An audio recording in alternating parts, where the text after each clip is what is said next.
القراءۃ، اعوذ باللہ کے بعد قرات. فَإِذَا أَخَذَ فِي قِرَاءَةِ الْقُرْآنِ فَقَدْ قَامَ فِي مَقَامِ مُخَاطَبَةِ رَبِّهِ وَمُنَاجَاتِهِ فَلْيَحْذَرْ كُلَّ الْحَذَرِ مِنَ التَّعَرُّضِ لِمَقْتِهِ وَسَخَطِهِ أَن يُنَاجِيَهُ وَيُخَاطِبَهُ وَهُوَ مُعْرِضٌ عَنْهُ مُلْتَفِتٌ إِلَى غَيْرِهِ فَإِنَّهُ يَسْتَدْعِي بِذَلِكَ مَقْتَهُ وَيَكُونُ بِمَنْزِلَةِ رَجُلٍ كَرَّبَهُ مَلِكٌ مِّن مُلُوكِ الدُّنْيَا فَأَقَامَهُ بَيْنَ يَدَيْهِ فَجَعَلَ يُخَاطِبُهُ الْمَلِكُ وَقَدْ وَلَّاهُ قَفَاهُ أَوِ الْتَفَتَ عَنْهُ بِوَجْهِهِ يَمْنَةً وَيَسْرَةً فَمَا الظَّنُّ بِمَقْتِ الْمَلِكِ لِهَذَا فَمَا الظَّنُّ بِالْمَلِكِ الْحَقِّ الْمُبِينِ الَّذِي هُوَ رَبُّ الْعَالَمِينَ وَقَيُّومُ السَّمَاوَاتِ وَالْأَرْضِينَ. فَإِذَا أَخَذَ فِي قِرَاءَةِ الْقُرْآنِ، پھر جب وہ قرآن کی قرات شروع کر دیتا ہے، فَقَدْ قَامَ فِي مَقَامِ مُخَاطَبَةِ رَبِّهِ وَمُنَاجَاتِهِ، تو تحقیق وہ کھڑا ہوتا ہے اس مقام پر جس میں وہ اپنے رب کو مخاطب کرتا ہے، اپنے رب سے مخاطب کرتا ہے اور اس سے مناجات کرتا ہے. یعنی یہ ایسا مقام ہے جس میں کھڑے ہو کر رب سے بات کی جاتی ہے، اس سے مناجات کی جاتی ہے. فَلْيَحْذَرْ كُلَّ الْحَذَرِ، چاہیے کہ انسان بچے، پوری طرح بچنا، مِنَ التَّعَرُّضِ لِمَقْتِهِ، اللہ کی ناراضگی کا نشانہ بننے سے، وَسَخَطِهِ، اور اس کے غصے غضب کا، أَن يُنَاجِيَهُ وَيُخَاطِبَهُ، کہ وہ اس سے مناجات کرے اور اس سے بات کرے، وَهُوَ مُعْرِضٌ عَنْهُ، اور وہ اس سے منہ پھیرے ہوئے ہو، یعنی منہ موڑ کے یا دل موڑ کے اللہ سے آپ بات کر رہے ہیں. مُلْتَفِتٌ إِلَى غَيْرِهِ، اس کے علاوہ کسی اور کی طرف رخ کیے ہوئے ہیں. فَإِنَّهُ يَسْتَدْعِي بِذَلِكَ مَقْتَهُ، تو بے شک انسان اس طریقے سے دعوت دیتا ہے اس کی ناراضگی کو. وَيَكُونُ بِمَنْزِلَةِ رَجُلٍ، تو وہ اس شخص کی طرح ہو جاتا ہے، قَرَّبَهُ مَلِكٌ مِّن مُلُوكِ الدُّنْيَا، جس شخص کو دنیا کے بادشاہوں میں سے کسی بادشاہ نے اپنے قریب کیا. فَأَقَامَهُ بَيْنَ يَدَيْهِ، اس کو اپنے سامنے کھڑا کیا. فَجَعَلَ يُخَاطِبُهُ الْمَلِكُ، اور بادشاہ اس سے بات کرنے لگا. وَقَدْ وَاللَّهُ قَفَاهُ، تو اس نے اپنی گردن یا اپنی قفا کہتے ہیں یہ جو ریڑھ کی ہڈی کے مورے ہوتے ہیں، یعنی اپنی پیٹھ پھیر لی اس سے. اب التفت عنہ بوجہہ، یا اپنے چہرے سے اس سے منہ موڑ لیا. یمنتن و یسرتن، دائیں یا بائیں.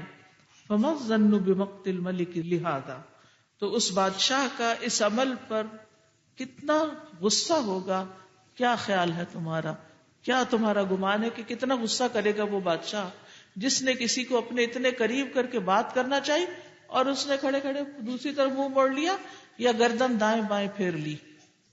بادشاہ کے سامنے کھڑے ہو، وہ تم سے بات کر رہا ہے اور تم آگے سے منہ موڑ رہے ہو. فما الظن، تو کیا گمان ہے تمہارا، کیا خیال ہے تمہارا، بالملک الحق، اس حقیقی بادشاہ کے بارے میں، المبین، جو مبین ہے یعنی حق بیان کرنے والا ہے، الذی هو رب العالمین، وہ جو رب العالمین ہے، وقیوم السماوات والارضین، جو آسمانوں اور زمینوں کا قائم کرنے والا ہے. تو اس کے سامنے کھڑے ہو کر تم ادھر ادھر کی باتیں سوچ رہے ہو اور ادھر ادھر دھیان کر رہے ہو اور ادھر ادھر دیکھ رہے ہو، تو یہ اللہ تعالیٰ کی ناراضگی کو مول لینے والی بات ہے، یہ معمولی چیز نہیں. کبھی آپ کو پڑھانے کا اتفاق ہوا؟ جب آپ پڑھا رہے ہوتے ہیں اور کوئی شاگرد دوسرے سے بات کرنا شروع کر دے، آپ کی بات سننے کی بجائے کسی اور سے باتیں کرنے لگے یا اپنے ساتھی کی بات سننے لگ جائے، تو کیا ہوتا ہے؟ آپ کتنی توجہ سے پڑھا سکتے ہیں، کتنے دل سے پڑھا سکتے ہیں، کتنی خوشی سے پڑھا سکتے ہیں، کتنے اچھے طریقے سے دے سکتے ہیں علم کو؟ نہیں دے سکتے. بہت دفعہ ایسا ہوتا ہے کہ ایک بہت گہری بات چل رہی ہوتی ہے، کہ اتنے میں کوئی شخص سامنے سے گزرتا ہے تو لوگ بات سننے کی بجائے اس کی طرف دیکھنے لگتے ہیں. تو وہ جو دینے کا فلو ہوتا ہے وہ ایک دم وہ جو ہے نا کہ تیز دھار کا پانی آ رہا ہو تو وہ بالکل چھوٹی سی دھار رہ جائے، بس ایسے ہو جاتا ہے. کیوں؟ کیونکہ سامنے والے نے اپنی توجہ ختم کر دی. تب دینے والا کس کو دے؟ لینے والا ہی کوئی نہیں. ہم تو مائل بکرم ہے، کوئی سائل ہی نہیں. تو یہ انسانوں کا حال ہے. تو اللہ رب العزت کے سامنے کھڑے ہو کر ادھر ادھر کی باتیں سوچنا اور توجہ کرنا، یہ اللہ تعالیٰ کو کتنا ناراض کرتا ہوگا، کبھی سوچا بھی نہیں ہم نے. تو یاد رکھیے کہ یہ جو قرات ہے، ہاتھ باندھ کے جب ہم استفتاح پڑھ لیتے ہیں، دعائے استفتاح پڑھ لیتے ہیں، اس کے بعد پھر ہم کیا کرتے ہیں؟ سورۃ الفاتحہ پڑھتے ہیں، قرات کرتے ہیں. تو یہ قرآن کا پڑھنا جو ہے، اللہ کا کلام اللہ کے سامنے کھڑے ہو کر اس کو سنانا، یہ اس کو کتنا خوش کرتا ہوگا. لیکن اگر دھیان سے نہیں پڑھ رہے اور یہ پتہ ہی نہیں کیا پڑھ رہے ہیں، منہ سے کیا نکل رہا ہے، تو یہ کتنا ناراض کرتا ہوگا. یاد رکھیے کوئی چیز ایسی نہیں جو زیادہ افضل ہو جس کے ذریعے سے تم اللہ کی طرف رجوع کر سکو، سوائے اس کے جو اس کی طرف سے نازل ہوئی، یعنی قرآن. یعنی قرآن کے ذریعے تم سب سے زیادہ افضل چیز کے ساتھ اللہ کی طرف پلٹتے ہو. 3 آیتیں بھی کوئی نماز میں پڑھتا ہے تو اس کا بھی اجر ہے. رسول اللہ صلی اللہ علیہ وسلم نے فرمایا، کیا تم میں سے کوئی شخص یہ پسند کرتا ہے کہ جب وہ اپنے گھر واپس آئے تو اس میں 3 بڑی فربہ حاملہ اونٹنیاں موجود پائے؟ ہم نے عرض کی جی ہاں. آپ نے فرمایا پس 3 آیات جنہیں تم میں سے کوئی شخص اپنی نماز میں پڑھتا ہے وہ اس کے لیے 3 بھاری بھرکم اور موٹی تازی حاملہ اونٹنیوں سے بہتر ہے. اتنا بڑا اجر و ثواب ہے اس کا. 3 آیتوں کا. کون سی سورت؟ قل هو اللہ احد، انا اعطیناک الکوثر، والعصر. ٹھیک ہے. تو یہ چھوٹی چھوٹی صورتیں جن کو ہم چھوٹا سمجھتے ہیں، یہ بھی بہت بڑے اجر و ثواب کا باعث ہیں، بہت بڑے اجر و ثواب کا باعث ہیں. پھر 10 آیات کی تلاوت اگر کوئی کرتا ہے، نبی صلی اللہ علیہ وسلم نے فرمایا جس آدمی نے رات کے قیام میں 10 آیات تلاوت کی اس کے لیے اجر کا ڈھیر لکھا جاتا ہے، اور یہ ڈھیر دنیا اور جو کچھ اس میں اس سے بہتر ہے. سبحان اللہ. کبھی انسان دیکھ لینا اس ڈھیر کو، دنیا کی کسی چیز کی رغبت ہی نہ رہے اس کو، وہ اپنی ساری توجہ اسی کی طرف کر دے. یاد کرے کوئی لاسٹ ٹائم آپ کسی جیولر کی دکان میں گئے ہوں، یا آپ نے کوئی ہیرو جواہرات کی چیز کوئی دیکھی ہو، تو اس کو دیکھ کر، یہ پاکستان میں تو ذرا وہ سیکیورٹی ریزن سے زیور وغیرہ وہ اندر دکانوں میں چھپا کے رکھتے ہیں، لیکن اگر آپ مکہ یا مدینہ جائیں تو وہاں پر ڈھیروں ڈھیر نظر آتا ہے نا. اس کو امیجن کر لیں اس وقت کہ آپ نے 10 آیتیں پڑھی اور آپ کے لیے وہ ڈھیر اکٹھا ہو گیا ہے. تو اگر یہ یقین ہو تو پھر آپ دیکھیے کہ نماز میں تلاوت کتنی لمبی کرنے کو دل چاہے گا. اتنا ایک ڈھیر یہ، اچھا یہ دکان بھی میں نے خرید لی، یہ بھی خرید لی، یہ بھی خرید لی، یہ بھی، ساری پوری گولڈ مارکیٹ میری ہو گئی.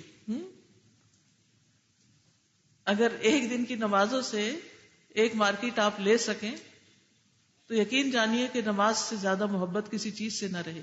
لیکن چونکہ وہ اجر و ثواب یا تو پتہ نہیں، یا اس کا یقین نہیں، یا وہ بھول جاتا ہے ہمیں، لہذا شوق سے نہیں پڑھتے، بوجھ سمجھ کے پڑھتے ہیں. اللہ ہمیں شوق دے دے.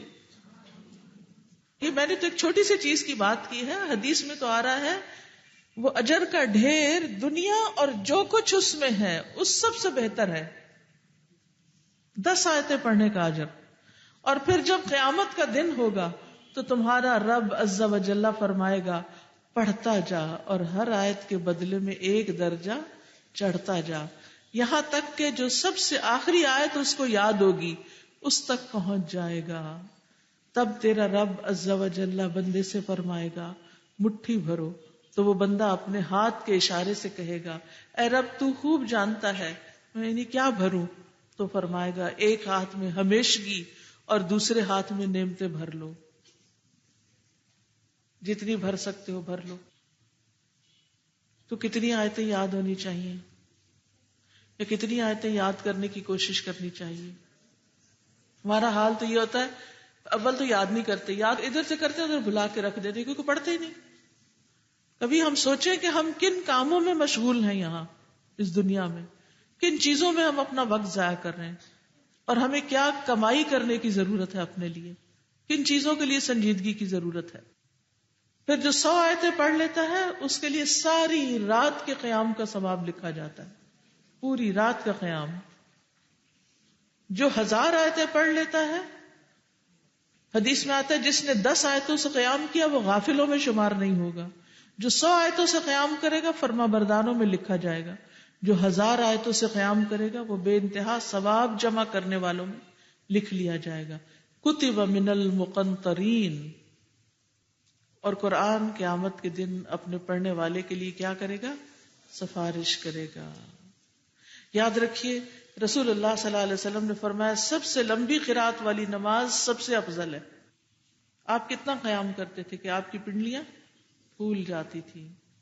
فجر میں 60 سے 100 آیتوں کی قرات کرتے تھے، لمبی صورتیں پڑھتے تھے، ایک ہی آیت بار بار بھی پڑھتے تھے کبھی جو آپ کے دل کو بہت لگ جاتی.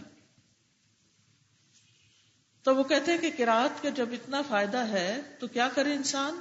وَلْيَقِفْ عِنْدَ كُلِّ آيَةٍ مِّنَ الْفَاتِحَةِ وَقْفَةً يَنْتَظِرُ جَوَابَ رَبِّهِ لَهُ وَكَأَنَّهُ يَسْمَعُهُ يَقُولُ حَمِدَنِي عَبْدِي حِينَمَا يَقُولُ الْحَمْدُ لِلَّهِ رَبِّ الْعَالَمِينَ فَإِذَا قَالَ الرَّحْمَٰنِ الرَّحِيمِ وَقَفَ لَحْظَةً يَنْتَظِرُ قَوْلَهُ أَثْنَى عَلَيَّ عَبْدِي فَإِذَا قَالَ مَالِكِ يَوْمِ الدِّينِ انتظر قوله مجدني عبدي فإذا قال إياك نعبد وإياك نستعين انتظر قوله هذا بيني وبين عبدي فإذا قال اهدنا الصراط المستقيم إلى آخرها انتظر قوله هؤلاء لعبدي ولعبدي ما سأل. تو قرات کے لیے طریقہ کیا ہونا چاہیے کہ توجہ اللہ کی طرف رہے. وَلْيَقِفْ چاہیے کہ رک جائے عند کل آیت ہر آیت کے بعد وقفہ کرے. من الفاتحہ فاتحہ پڑھنے کی ہر آیت کے بعد رک جائے. وقفتاً اتنا وقفہ ينتظر جواب ربہ لہ جس میں وہ اپنے رب کے جواب کا انتظار کرے. وَكَأَنَّهُ يَسْمَعُهُ گویا کہ وہ اس کو سن رہا ہو. یقول وہ کہتا ہے حمدنی عبدی اللہ تعالیٰ فرماتا ہے حمدنی عبدی میرے بندے نے میری تعریف بیان کی. حینما یقول الحمد للہ رب العالمین جب بندہ الحمد للہ رب العالمین پڑھتا ہے تو اللہ تعالیٰ کیا فرماتا ہے حمدنی عبدی.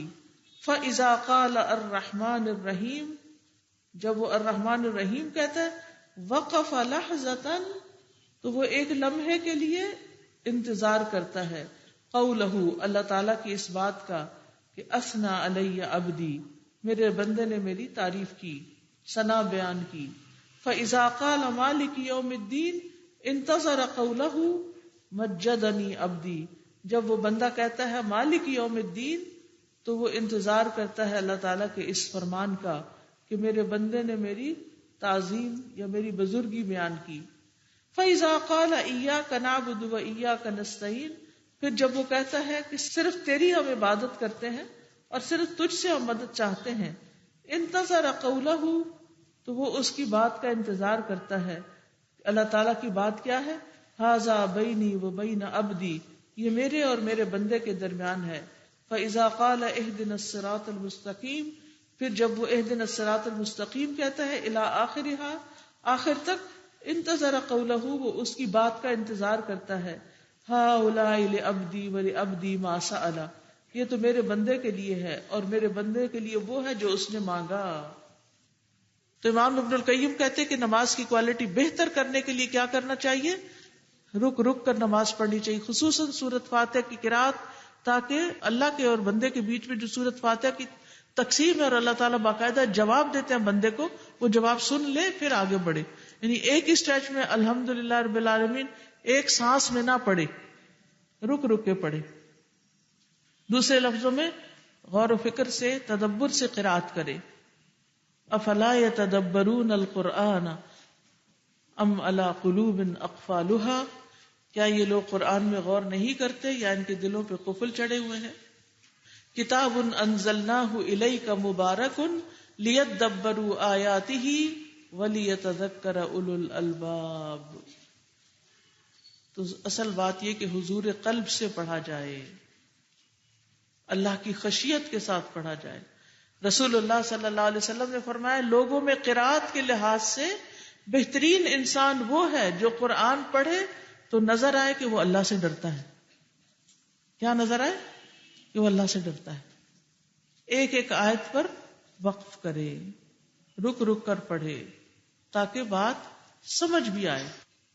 جی، غور و فکر کی بات ہے کہ انسان جب غور سے دھیان سے نماز پڑھتا ہے تو اس کا دل بھی لگتا ہے. میری اپنی سب سے چھوٹی بیٹی کا ہے کہ اس کو میں نے کئی دعائیں یاد کروائی ہیں، لیکن وہ جو واش روم کی دعا ہے نا وہ کبھی بھی بھولتی نہیں ہے، کیونکہ کسی اور کو میں نے اس کو معنی بتایا ہوا ہے. تو کہتی ہے کہ میں جب جاؤں گی نا تو مجھے وہاں جن اور جننیاں ہوں گی تو مجھے ڈر لگتا ہے. وہ واش روم کی دعا رات کو 2 بجے بھی اٹھتی ہے نا، واش روم میں جا کے پڑھ کے جاتی ہے کیونکہ اس کو معنی سمجھ آ گیا ہے. اور باقی دعاؤں پہ وہ غور نہیں کرتی. 5 سال کی ہے. اسی طرح جب ہمیں اپنے نماز کے بارے میں پتہ چل جائے گا نا کہ کیا ہم پڑھ رہے ہیں تو پھر ہمارا دل بھی لگے گا. جی انشاءاللہ. جی السلام علیکم. وعلیکم السلام. مجھے بہت زیادہ وہم ہوتا تھا وضو کرتے ہوئے کہ میں نے صحیح طرح نہیں کیا یا 3 دفعہ نہیں کیا. اسی طرح کسی نماز میں پرابلم نہیں ہوتی تھی، کسی سنت میں یا کسی اور وقت کی نماز میں نہیں، سوائے ظہر کے 4 فرض میں. پھر اس کے بعد اتفاق سے کلاس میں مجھے اسائنمنٹ ملی شیطان کے ہتھ کنڈوں پہ، تو اس پہ میں نے جب پڑھا پھر مجھے پتا چلا آپ کی بات جو آپ نے ابھی کل پرسوں کہی کہ ہم نے اس کو تھکا مارنا ہے. یہ ٹپس کے بعد. رحمۃ اللہ. وعلیکم السلام. استاذہ، آج سے 3-4 سال پہلے آپ کا ایک درس اٹینڈ کیا. آپ نے اس میں ایک بات کہی تھی جو میرے دل میں اور دماغ میں اٹک گئی. آپ نے کہا جس عبادت کی عادت پڑ جاتی ہے اس کا اثر ختم ہو جاتا ہے. استاذہ، آج واقعی محسوس ہوا. یہ بات میں بڑے لوگوں کو بتاتی تھی اور مجھے لیکن اس کا جواب دینا نہیں آتا تھا. آج سمجھ آئی کہ ہماری نمازوں میں سے اس کی عادت پڑھنے کے بعد اثر کیوں ختم ہو گیا تھا، کیونکہ ہم تعوذ بھی جو ہے نا وہ سمجھ کے نہیں پڑھتے تھے. جی ہاں، اور تلاوت بھی تو ایک ہی کرے جاتے ہیں نا، بار بار بدل بدل کے نہیں پڑھتے کہ جس سے ایک شعوری طور پر ہم کچھ پڑھیں. جی السلام علیکم. استاذہ، بعض دفعہ ہم نماز پڑھتے ہیں تو اتنا اچھے طریقے سے دل کی حالت ایسی ہوتی ہے کہ ہم بڑے خوشی خصوص سے پڑھ رہے ہوتے ہیں، بعد میں سکون بھی ملتا ہے، پتہ چلتا ہے کہ ہم اللہ کے سامنے حاضر ہوئے. اور بعض دفعہ ایسے دل کی حالت ہو جاتی ہے دوسری نماز میں یا تیسری نماز میں لگتا ہے کہ ہم نے کوئی نماز سے کچھ ملا نہیں ہے، تو سکون بھی نہیں ملتا. اور بعض دفعہ ایسا لگتا ہے کہ میں دوبارہ نماز پڑھ لوں، پتہ نہیں اللہ تعالیٰ نے وہ نماز میرے منہ پہ تو نہیں مار دی، ایسے محسوس ہوتا ہے. تو کیا کرنا چاہیے اس وقت کہ ایک وقت اس میں اپنی زندگی کے باقی کاموں کو بھی دیکھنا چاہیے کہ کوئی ایسے نافرمانی کا، گناہ کا، غفلت کا کوئی کام تو نہیں ہو رہا کہ جو نماز پر اثر انداز ہو رہا ہے. جی آپ. ورحمۃ اللہ وبرکاتہ. وعلیکم السلام. استاذہ، میں آپ کا دل کی گہرائیوں سے شکریہ ادا کرنا چاہتی ہوں کہ آپ نے ہمارے لیے اتنی اچھی کتاب کا انتخاب کیا ہے. اللہ کرے کہ ہمیں اس سے بہت فائدہ ہو. آمین. استاذہ جی، یہ سمجھ آتی ہے کہ نماز ہماری صلاح جو ہے it is the most important action یا عبادت کہہ لیں یا ریچول کہیں، یہ ہماری زندگی کی سب سے اہم چیز ہے. اب میرے ذہن میں ایک کمپیریزن آ رہا ہے کہ جن ممالک کے پاس آج دنیا میں سب سے بڑی جو پروٹیکشن کی چیز ہے، اسلحہ ہے، وہ ایٹامک انرجی ہے. تو جن کے پاس ہوتی ہے وہ اس کی اتنی سیکریسی کے ساتھ حفاظت کرتے ہیں، یہ بھی نہیں پتا ہوتا کہ وہ کہاں ہے. اور دوسرے جو اس کے دشمن ممالک ہوتے ہیں ان کی نظر میں وہ سب سے زیادہ کھٹکنا شروع اس وقت ہوتا ہے کیونکہ ان کو پتا ہے کہ یہ ان کا سب سے بڑا دفاع ہے. ہمیں بھی اگر پتا ہو کہ نماز ہمارا سب سے بڑا دفاع ہے، اصل میں ہمارا سب سے بڑا مسئلہ یہ ہے، اب جیسے یہ پڑھا کہ شیطان شراب بھی اس لیے پلا دیتا ہے کہ اینڈ آف دا ڈے وہ نماز سے غافل کرے. تو اگر وہ اتنا زیادہ نماز پر اٹیک کرتا ہے تو اتنی ہی زیادہ نماز کی پروٹیکشن کا ہمیں فکر اور پتہ ہونا چاہیے کہ یہ ہمارا سب سے بڑا دفاع ہے. ہمارے لیے سب سے بڑا لمحہ فکریہ مجھے ایسے لگ رہا ہے کہ یہ ہے کہ ہمیں اس کی امپورٹنس ہی نہیں پتا، اسی لیے یہ میکینیکل بھی ہو گئی ہے. کیونکہ اگر ہم کہتے ہیں کہ ہم 5 وقت جب پڑھتے ہیں تو ہم میکینیکل اس کو کر رہے ہیں، میکینیکل بھی اس لیے ہو رہی ہے کیونکہ امپورٹنس نہیں پتا. بالکل. طعم الصلاۃ، نماز کا ذائقہ، مزہ. ومن ذاق طعم الصلاۃ علم انہ لا یقوم غیر التکبیر والفاتحۃ مقامہما کما لا یقوم غیر القیام والرکوع والسجود مقامہا. فلکل عبودیۃ من عبودیۃ الصلاۃ سر وتأثیر وعبودیۃ لا تحصل من غیرہا. ثم لكل آیۃ من آیات الفاتحۃ عبودیۃ وذوق ووجد یخصها. ومن ذاق طعم الصلاۃ، جو نماز کا ذائقہ چکھ لیتا ہے، علم جان لیتا ہے، انہ کہ لا یقوم نہیں قائم مقام ہو سکتی غیر التکبیر والفاتحۃ مقامہما، تکبیر اور فاتحہ کے سوا کوئی اور چیز ان کی جگہ پر. یعنی تکبیر کو تکبیر کے مقام پر ہی ہونا چاہیے اور فاتحہ کو فاتحہ کے. کما لا یقوم غیر القیام والرکوع والسجود مقامہا، جیسا کہ دیگر اعمال یعنی قیام، رکوع اور سجدے کے قائم مقام نہیں ہو سکتے. فلکل عبودیۃ من عبودیۃ الصلاۃ سر وتأثیر، پس نماز کی عبودیت میں سے ہر عبودیت کے لیے سر ایک راز ہے، وتأثیر اور تاثیر ہے، وعبودیۃ اور ایسی عبادت ہے یا ایسی عبودیت ہے لا تحصل من غیرہا، جو اس کے علاوہ سے کہیں حاصل ہی نہیں ہو سکتی. کسی اور طریقے سے یہ مقصد پورا ہو ہی نہیں سکتا جو مقصد نماز پڑھنے سے پورا ہوتا ہے. ثم لكل آیۃ من آیات الفاتحۃ عبودیۃ وذوق ووجد یخصها، پھر اسی طرح ہر آیت کے لیے سورۃ الفاتحہ کی آیات میں سے ایسی عبودیت ہے اور ذوق ہے اور شعور ہے جو اس کو اس سے خاص کرتا ہے. یعنی خلاصہ یہ ہے کہ نماز کا ہر سٹیپ اور وہاں پڑھے جانے والی ہر چیز وہیں پڑھی جانی چاہیے، اور یہ ایک بہترین لاجیکل سیکوینس کے ساتھ بھی ہے، اور جس مقام پہ جو پڑھنے کے لیے کہا گیا ہے اس کی جگہ کوئی اور عمل وہاں فٹ آتا ہی نہیں. یعنی اگر کوئی یہ کہے مثلا کہ ہاتھ سینے پہ باندھنے کی بجائے اپنی گردن پہ باندھ لو اور پھر پڑھے ذرا سورۃ الفاتحہ، تو عجیب ہی لگے گا آپ کو. یا یہ کہ سر سے اوپر کر لو ہاتھ، نہیں، جو جہاں جیسے کرنے کو کہا گیا اور پھر ہاتھ باندھ کر دعائے استفتاح یا سورۃ الفاتحہ یہاں پڑھنے کو کہی گئی، تو یہ رکوع میں پڑھنا یا سجدے میں پڑھنا یا سجدے والی چیزیں کھڑے ہو کے پڑھنا یا تحیات کھڑے ہو کے اور سورۃ فاتحہ بیٹھ کے، تو یہ بھی درست نہیں. جو جہاں کہا گیا اس کی جو حکمت ہے، اس کا جو فائدہ ہے، اس کا جو راز ہے، وہ سب سے بہترین ہے. یعنی ایسا ہی اس کو ہونا چاہیے، اور یہ اسی کو پتا چلتا ہے جو نماز کا ذوق یا ذائقہ یا لذت چکھ لیتا ہے. یاد رکھیے کہ انبیاء علیہ السلام جو تھے وہ مشکل وقت میں نماز کا سہارا لیتے تھے، کیونکہ انہیں پتا تھا کہ نماز ہی کی طرح متوجہ ہونے سے مشکلات حل ہو سکتی ہیں. پھر اسی طرح جن لوگوں کو نماز میں لذت آتی، وہ ہر دکھ، ہر تکلیف، ہر پریشانی کا حل نماز میں ڈھونڈتے ہیں. انہیں کوئی فیصلہ کرنا ہوتا ہے تو وہ نماز پڑھتے ہیں. انہیں کوئی دکھ، تکلیف، پریشانی ہوتی ہے بچوں کی طرف سے، کسی اور کی طرف سے، تو وہ نماز کی طرف دوڑتے ہیں. انبیاء علیہ السلام کیا ہوتا تھا؟ جب کوئی تکلیف آتی تھی تو نماز کی طرف دوڑ پڑتے تھے.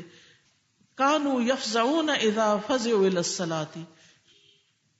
ان انبیاء پر جب بھی کوئی پریشانی آتی تو وہ نماز کی طرف متوجہ ہو جاتے. اور قرآن میں بھی آتا ہے نا، واستعینوا بالصبر والصلاۃ. پھر اسی طرح یہ جو بات ہے نا یہاں فلکل عبودیۃ من عبودیۃ الصلاۃ سر وتأثیر، یعنی جتنے بھی سٹیپس ہیں ان سب کے اندر ایک راز بھی ہے اور ایک تاثیر بھی ہے. ثم لكل آیۃ من آیات الفاتحۃ عبودیۃ وذوق ووجد یخصها. پھر سورۃ فاتحہ کی آیات میں سے ہر آیت کے لیے ایسی عبودیت، ایسا ذوق اور ایسا شعور اور احساس ہے جو اسی کے ساتھ خاص ہے. یاد رکھیے سورۃ الفاتحہ قرآن کی سب سے افضل سورت ہے، بے مثل سورت ہے. اس جیسی سورت اللہ نے نہ تورات میں اتاری نہ انجیل میں، اور یہی سب مسانی ہے جسے بار بار دہرایا جاتا ہے. اس کو پڑھنے والے کی دعا قبول ہوتی ہے. یہ نماز کا رکن ہے.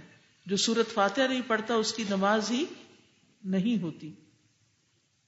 حدیث میں آتا ہے کل صلاۃ لا یقرأ فیہا بفاتحۃ الکتاب فہی خداج فہی خداج فہی خداج غیر تمام. وہ نماز جس میں سورۃ فاتحہ نہ پڑھی جائے وہ ناقص ہے، ناقص ہے، ناقص ہے، نامکمل ہے. اب سورۃ فاتحہ کی تفسیر ہی سمجھیں آگے جو آ رہی. فَعِنْدَ قَوْلِهِ الْحَمْدُ لِلَّهِ رَبِّ الْعَالَمِينَ تَجِدُ تَحْتَ هَذِهِ الْكَلِمَةِ إِثْبَاتَ كُلِّ كَمَالٍ لِلرَّبِّ فِعْلًا وَوَصْفًا وَاسْمًا وَتَنزِيهَهُ سُبْحَانَهُ عَنْ كُلِّ سُوءٍ وَعَيْبٍ فِعْلًا وَوَصْفًا وَاسْمًا فَهُوَ مَحْمُودٌ فِي أَفْعَالِهِ وَأَوْصَافِهِ وَأَسْمَائِهِ منزہ عن العیوب والنقائص فی افعالہ واوصافہ واسمائہ. ومن عبودیتہ تسلیط الحمد علی تفاصیل الاحوال العبد كلها ظاہرۃ وباطنۃ علی ما یحب العبد وما یکرہہ فهو سبحانہ المحمود علی ذلک کلہ فی الحقیقۃ وان غاب عن شہود العبد. الحمدللہ، سب تعریف اللہ کے لیے ہے. فَإِنْدَ قَوْلِهِ الْحَمْدُ لِلَّهِ رَبِّ الْعَالَمِينَ، تو جب یہ کہا جاتا ہے الحمدللہ رب العالمین، تجدو تم پاؤ گے، تحت هذه الکلمۃ اس کلمے کے تحت، اثبات کل کمال للرب رب کے تمام کمالات کا ثبوت، فعلا و وصفا و اسما، فعلی طور پر بھی، صفت کے طور پر بھی اور اسم کے طور پر بھی. وتنزیہہ سبحانہ عن کل سوء وعیب فعلا ووصفا واسما. وتنزیہہ اور اس کا پاک ہونا، سبحانہ وتعالی کا، عن کل سوء ہر برائی سے، وعیب اور عیب سے، فعل کے اعتبار سے اور صفت کے اعتبار سے اور نام کے اعتبار سے، یعنی اس کا نام اور اس کے کام اور اس کی صفات ہر عیب اور برائی سے پاک ہیں. فَهُوَ مَحْمُودٌ فِي أَفْعَالِهِ وَأَوْصَافِهِ وَأَسْمَائِهِ، تو وہ تعریف کیا گیا ہے، قابل تعریف ہے اپنے افعال میں، اپنے اوصاف یعنی صفات میں اور اپنے ناموں میں. منزہ عن العیوب والنقائص، وہ پاک ہے عیبوں سے اور ہر طرح کے نقائص سے. فی افعالہ واوصافہ واسمائہ، اپنے کاموں میں، اپنی صفات میں، اپنے ناموں میں. ومن عبودیتہ تسلیط الحمد علی تفاصیل احوال العبد، اور اس کی عبودیت میں سے یہ بھی ہے تسلیط الحمد، حمد کا مسلط ہونا، علی تفاصیل احوال العبد، بندے کے احوال کی تفاصیل پر، کلھا سارے کے سارے، ظاہرتاً و باطنتاً، ظاہری طور پر بھی اور باطنی طور پر بھی. اور یہ بھی عبودیت میں سے ہے کہ بندے کے ظاہری اور باطنی تمام حالات پر اللہ کی حمد کا اظہار ہو. یعنی ہمارا حال ظاہر میں اچھا ہے یا نہیں، یا باطن میں اچھا ہے یا نہیں، کیا کرنا چاہیے؟ ہر حال میں الحمدللہ کہنا چاہیے. الا ما يحب العبد وما يكره، وہ حالات جن کو بندہ پسند کرتا ہے یا ان کو ناپسند کرتا ہے. فهو سبحانہ المحمود علی ذلک کلہ فی الحقیقۃ، تو وہ اللہ سبحانہ تعالی قابل تعریف ہے ان سب چیزوں پر حقیقت میں. وَإِنْ غَابَ عَنْ شُهُودِ الْعَبْدِ، اگرچہ بندے کے مشاہدے سے وہ غائب ہو. یعنی جب کہا جاتا ہے نا سب تعریف اللہ کے لیے ہے، تو پھر ہر کام پر، ہر حال میں، ظاہری حال ہو یا باطنی ہو، اپنا ہو یا باہر کا ہو، کچھ بھی ہو، بندہ مومن ہر حال میں اللہ ہی کی تعریف بیان کرتا رہتا ہے. الحمدللہ فاطر السماوات والارض وَلَهُ الْحَمْدُ فِي السَّمَاوَاتِ وَالْأَرْضِ فللہ الحمد رب السماوات ورب الارض رب العالمین. پھر رکوع کے بعد کھڑے ہو کر بھی ہم کہتے ہیں نا اللہم ربنا لک الحمد ملء السماوات وملء الارض وما بینہما وملء ما شئت من شیء بعد. آخر تک دعا ہم پڑھتے ہیں. پھر اسی طرح یہ ہے کہ کوئی اس کا شریک نہیں. وَهُوَ اللَّهُ لَا إِلَٰهَ إِلَّا هُوَ لَهُ الْحَمْدُ فِي الْأُولَىٰ وَالْآخِرَةِ وَلَهُ الْحُكْمُ وَإِلَيْهِ تُرْجَعُونَ. صبح و شام اللہ کی حمد. وَلَهُ الْحَمْدُ فِي السَّمَاوَاتِ وَالْأَرْضِ وَعَشِيًّا وَحِينَ تُظْهِرُونَ. آسمانوں پر بھی اللہ کی حمد, زمین پر بھی اللہ کی حمد, اور جس وقت تم ظہر کے وقت داخل ہوتے ہو, یعنی ظہر میں داخل ہوتے ہو. تمام مخلوق جو ہے وہ اللہ کی حمد اور تعریف بیان کرتی ہے. فرشتے اس کی حمد کے ساتھ اس کی تسبیح بیان کرتے ہیں. حاملین عرش اللہ کی حمد بیان کرتے ہیں. الذین یحملون العرش ومن حولہ یسبحون بحمد ربہم وتری الملائکۃ حافین من حول العرش یسبحون بحمد ربہم. آدم علیہ السلام نے سب سے پہلے جو کلمات ادا کیے تھے, جب ان کی روح سر تک پہنچی تو ان کو چھینک آئی, الحمدللہ رب العالمین. پھر دنیا سے جاتے ہوئے مومن کے الفاظ یہی ہوتے ہیں. حدیث میں آتا ہے کہ مومن کی جان نکل رہی ہوتی ہے اس کے دونوں پہلوؤں سے, اور وہ اللہ کی تعریف بیان کر رہا ہوتا ہے. اور جنت میں داخلے پر بھی کیا ہوگا؟ اللہ کی تعریف بیان ہوگی. وقالوا الحمدللہ الذی ہدانا لہذا. اللہ ہی کی تعریف ہے جس نے ہمیں یہ راہ دکھائی. اللہ سبحانہ وتعالی حمد کو سب سے زیادہ پسند کرتا ہے جب بندہ اس کی حمد کرتا ہے. اور کثرت سے حمد کرنے والے اللہ کے بہترین بندے ہوں گے. الحمدللہ کہنے سے ترازو بھر جاتا ہے. سب سے افضل شکر ہے الحمدللہ, سب سے افضل دعا ہے. بغیر کسی وجہ کے بھی انسان الحمدللہ کہتا رہے. جب کوئی کہتا ہے تو اس کے لیے 30 نیکیاں لکھ دی جاتی ہیں. دنیا بھر سے قیمتی کلمہ ہے. پھر باقی رہنے والی نیکیوں میں سے ایک ہے. جنت میں درخت لگانے والے کلمات میں سے ہے. صدقہ کرنے والا الحمدللہ, یعنی ہر مرتبہ جب انسان الحمدللہ کہتا ہے تو یہ اس کے لیے صدقہ ہے. اور میزان کو بھاری کرنے والے کلمات ہیں سبحان اللہ والحمدللہ ولا الہ الا اللہ واللہ اکبر. اللہ سبحانہ وتعالی کی حمد ہر حال میں کرنی چاہیے کیونکہ ساری کائنات اسی کی حمد کر رہی ہے. وآخر دعوانا ان الحمدللہ رب العالمین. سبحانک اللہم وبحمدک اشہد ان لا الہ الا انت استغفرک واتوب الیک. السلام علیکم ورحمۃ اللہ وبرکاتہ.